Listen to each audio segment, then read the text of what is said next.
Okay, so our previous examples are, it's all about resistance in inductance and parallel circuits, and also a resistance and capacitance in parallel AC circuits. But this time, how about if there are two components which is only involving the inductance and capacitance in parallel? Okay, so basically the concept of the inductance capacitance in a parallel AC circuit is here. So assuming that this is our circuit diagram, we have a capacitance and we have an inductance. And of course, we have our supply voltage here, our E. So the current that lives in the supply voltage is our total current. And then at this node, this is our node, the current that flows in here, or the total current, or the supply current that will flow here, will be divided by the I sub C and I sub L, or I sub C is the current that flows in the capacitor, while the I sub L is the current that flows in the inductance. Okay, so with this, we could be able to uh, know that in this branch parallel circuit containing the inductance and then the capacitance, so the current flowing in the resistance IL lags the supply voltage by 90 degrees, and the current flowing in the capacitance I sub C leads the supply voltage by 90 degrees. So with that, so we know that in the circuit we don't have a resistance, okay? Kasi last time we have identified it last time that the resistance, its current is always in phase with the total voltage or the supply voltage. But this time, it's only tackles the inductance and capacitance. And we know that the inductance, its current is always lags 90 degrees by the supply voltage, while the current that flows in the capacitance, it's always leads 90 degrees by the supply voltage. So this time we could say that we couldn't apply the Pythagorean theorem in terms of the current relations of the three.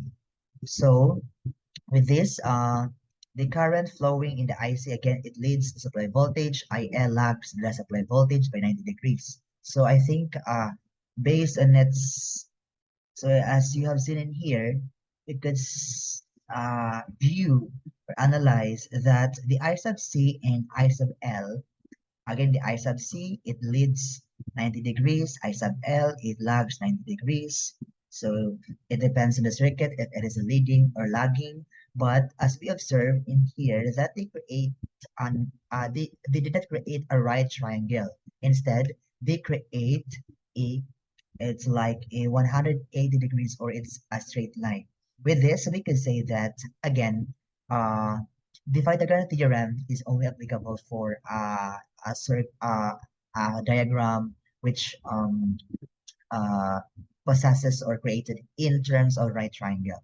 Okay, so this is the phasor diagram of the current for the LC. So again, theoretically, there are three phasor diagrams possible, each depending on the value of the current that flows in the inductance and the current that flows in the capacitance. The current that flows, if the current that flows in the inductance is greater than the current that flows in the capacitance, so its supply current is equal to the current that flows in the inductance, or I sub L minus I sub C. Okay, so lagging, it is always lagging voltage by 90 degrees. And also, if the I sub C is greater than, which is compare, or it is a comparison to the first item. With this, if the I sub C is greater than I sub L, meaning the current that flows in the capacitance is more greater than the current that flows in the inductance, the supply current is equal to the I sub C minus I sub L, wherein leading voltage by 90 degrees. And lastly, if our I sub L is equal to I sub C, our supply current is zero.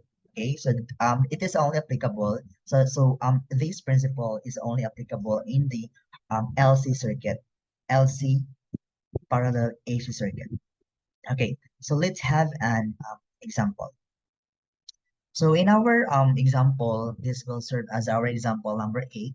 So in our example, we have a inductance of 120 millihertz, and it is connected in parallel with a 25 microfarad capacitor. And our supply voltage is 100 volts, and the supply frequency is 50 hertz. So our what we're going to do is solving for the branch current, or the current that flows in the capacitor or capacitance, and also the current that flows in the inductance. And also, we are going to solve for the supply current, or the total current, and its phase angle, and also the circuit impedance, and then the power consumed. When we say power consumed, this is the useful power in terms of AC circuits, meaning this is the true power. It is the only power that is consumed for a certain circuit. Okay, so with this, again, first, what our first step is, we could be able to create a circuit diagram. So in our circuit diagram, okay, let me have my,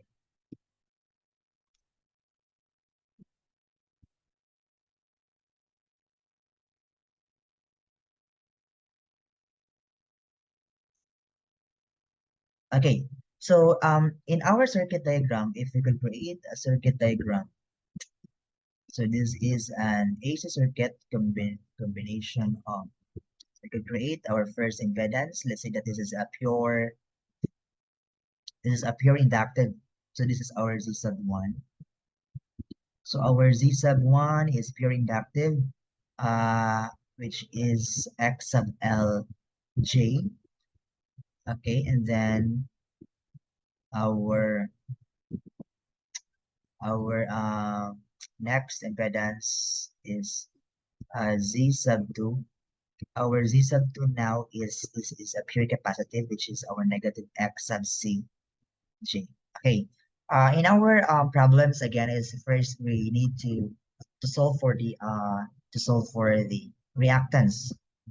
So to get the inductive reactance is just equals to 2 pi. Our frequency is 50 hertz, and also our inductance is 120 millihertz, or times 10 raised to negative 3. So with this, our X sub L is equals to 2 pi times 50 and 120 times 10 raised to negative 3.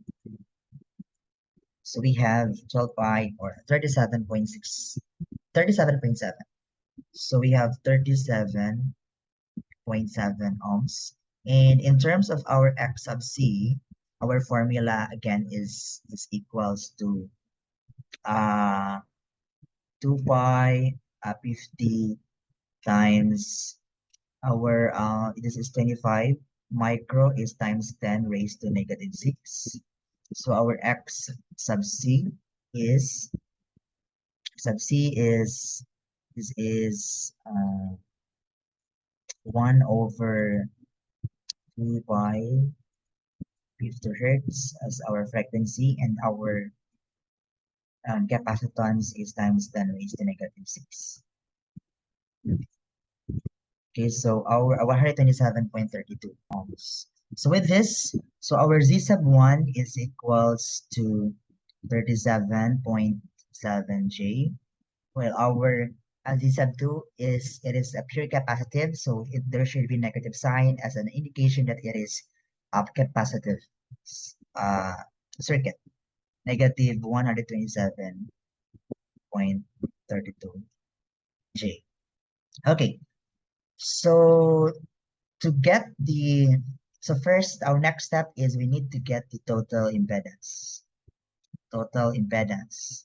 Our total impedance is, again, this is application of the parallel circuit method, or rule. 1 over Z1 or 37.7J plus 1 over negative 127.32J. This is our total impedance. So, but first, if we are going to know, so what would be the current equation? So, as what we have identified last time, that based on our its characteristic, that it depends if what would be the greater value, if it is the current later, the current or the current for the I sub L or I sub C, if it lags or if it leads. So later we're going to identify what would be. Okay, so in our observation here, we know that the reactance for the C is greater than the X sub L, and of course we know that the current is inversely proportional with the resistive element. So it means that we could say that the current that flows in the by inspection without solving, we could say since the value for the X sub L is it has lesser um, amount or value for the reactance, meaning that for sure the current for X sub L is greater than the current for the X sub C based on the value of its resistive element. Okay, so our impedance is now equal to get the impedance. So our impedance is 1 over 1 over 37. Again, take note that your calculator must be in complex mode. And then plus 1 over negative 127.32 I. So our total impedance is 53.56 I. So 53.56 I. Or if you're going to convert this into its polar form, you could say that 53.56 of positive 90 degrees. Okay. So now next is we could be able to get the uh, we could get the total current. The total current again, this is just equal to the supply voltage. Supply voltage and then the impedance. So our total current is supply voltage is 100. Our impedance is 53.56 J. This means that our current is a negative 1.87 I. Negative 1.87 I, or that is equals to 1.87 of negative 90 degrees, which states that our circuit, since the phase angle is negative, which means that our circuit, it is lagging. Okay, so which was I said kanina, that for sure, since it's lagging, the current of the capacitance that flows, no, the current that flows in the inductance is the same. No, it's greater than the current that flows in the capacitance. Okay, so our next step is to solve for the to solve for the uh in our here. So let's start to solve for the branch current. So when we say branch current, so when we say branch, Z sub 1 here is one branch, Z sub 2 is another branch, and the power supply is another branch. So meaning in the circuits we have three branches. Okay. So what is our goal here is to, for each branch, is we need to solve for the current that flows in the Z sub 1 or the our inductance. So basically, to solve for our I sub L, it is just um, since E over x sub L. Okay, so our I sub L, our E is, as we have here, this is equals to 100 volts. This is 100 volts, and then over our the inductive reactance is 37.7. So our I sub L is 100 over 37.7. This is 2.65. This is 2.65 ampere. And also for our I sub C, again, this is E. Since the voltage drop across them are constant, so this you can say this is your E sub L, E sub C, so they are just equal. So X sub C. So I sub C, we have 100 over 107.32.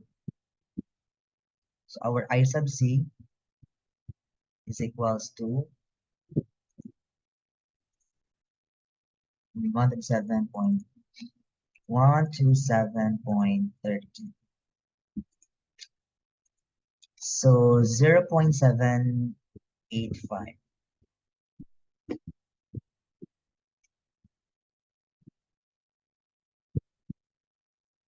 Okay. That the current for the that flows in the inductance is greater than the current that flows in the capacitance, which means that it is lagging. Okay, so this is our first letter A. The supply current is already here. Our supply current is already uh, calculated, which is equal to 1.87, and its phase angle is negative 90 degrees, which means that it is lagging. The circuit impedance is equals to 53.56, and the power consumed as our last uh, to solve is power consumed. We could get the S part power E times I. So our E is 100, and our I is, or the total current is a negative 1.87 J. So with this, our total power, oh no, our total apparent power rather is 100 times negative. Sorry. So our current should be in positive because we this is a conjugate. It is a conjugate current. 100 times 1.87 J. So meaning we have 187 I. 187 GRI. Okay, so with this, we could say that again that the S is equals to true power plus um the apparent power is our apparent power is equals to the true power plus QJ. So with this, we don't have a term that is pure constant, which means that we don't have E power. So meaning, so again, this is our total current. And then we could say that our 187 VER, this is our reactive power, wherein our true power is equals to 0 watt. So again, by inspection, if the circuit, or as a reminder, that as in a circuit involving only with capacitance or inductance, if it has no resistance at all, no need to solve. The power is equals to 0. It's because the power is it is the true power. It is the only consumed, or it is the useful power in the eight circuits. So it is the only power that is being consumed. Okay, so that is for our example number 8. Okay, so for our next problem, for our problem number 9, I'm using the just repeat the problem number 8 for the condition. Changing only our frequency will be changed into 150 hertz. So calculate them. So just try to solve it in your own. So we will go directly into number 10.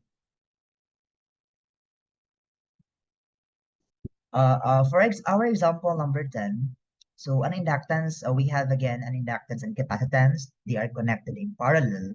And then our voltage source is 60 volts and the frequency supply is 100 hertz. So basically what we need to do is just solve for the all parameters. So create first a circuit diagram. Our this is 60 volts and 100 hertz. So,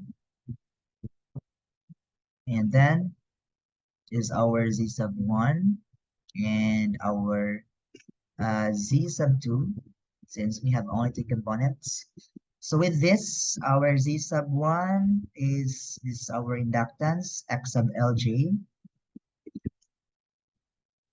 X sub Lj, our Z sub 2, this is our negative X sub Cj.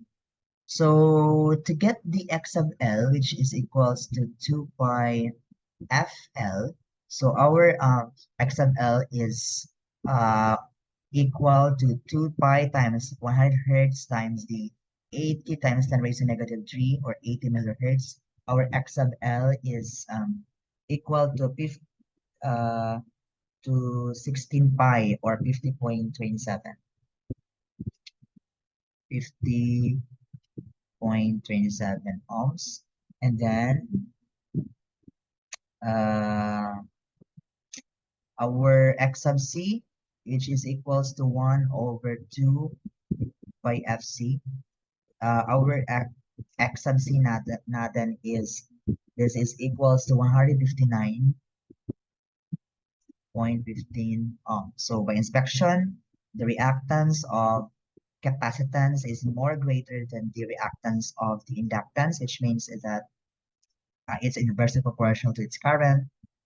The current that flows in the inductance is greater than the current that flows in the capacitance. So it is assumed again that it is lacking.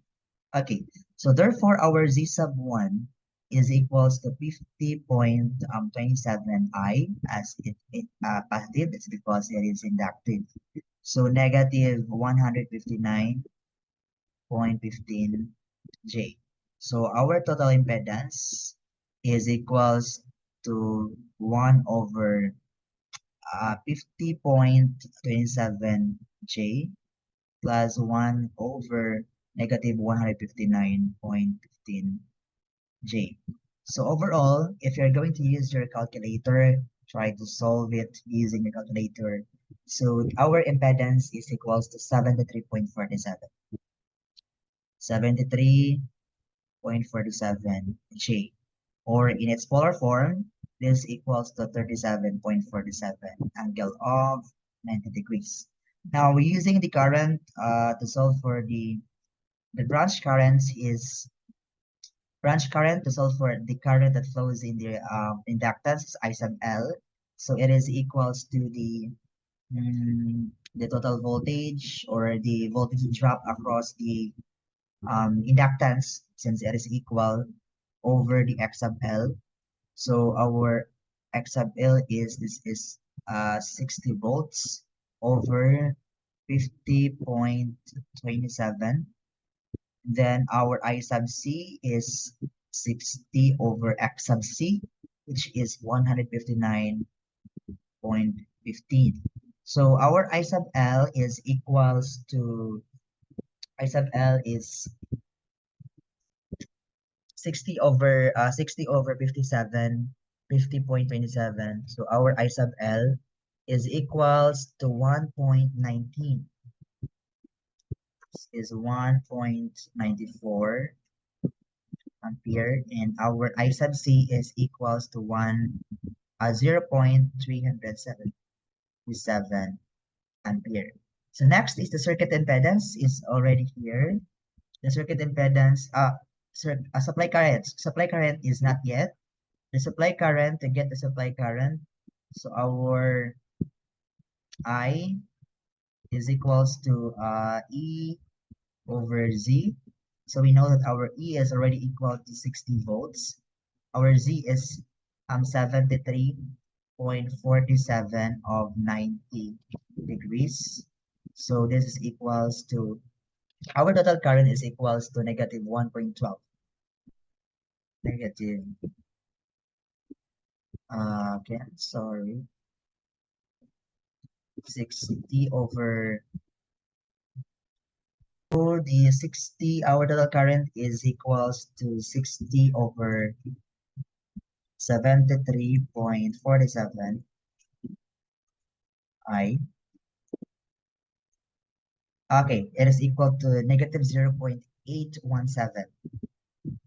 It is equals to negative 817 I, or 8.17, sorry,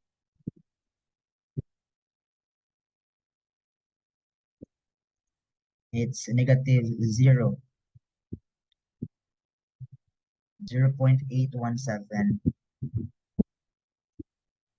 J, or in its polar form 0.817 of 90 degrees. So with this, in letters B, our supply current is here. So, okay, we get the I sub L, I sub C for letter A, R sub L, and the phase angle is 90 degrees, indicating negative sign as inductive. The circuit impedance is 73.47, so 44. Kindly calculate this one. So it's around 73.44. While our power by inspection, since it has no resistance, we can say that the power is zero. So, or if you try to solve for our apparent power, which is 60 times 0.817 I. So you will get here, you will get only reactive power. So times is 60. So 49. So we have here 49 J. So meaning this is our reactive power. So if you get its polar form of 90 degrees, so our apparent power is also equal to 49. The same with our reactive power is because it has no resistance. So that's all for our um, AC circuits, the last example for parallel AC circuits of part one. So our next activity is about the combination of resistance, inductance, and capacitance. Thank you for listening.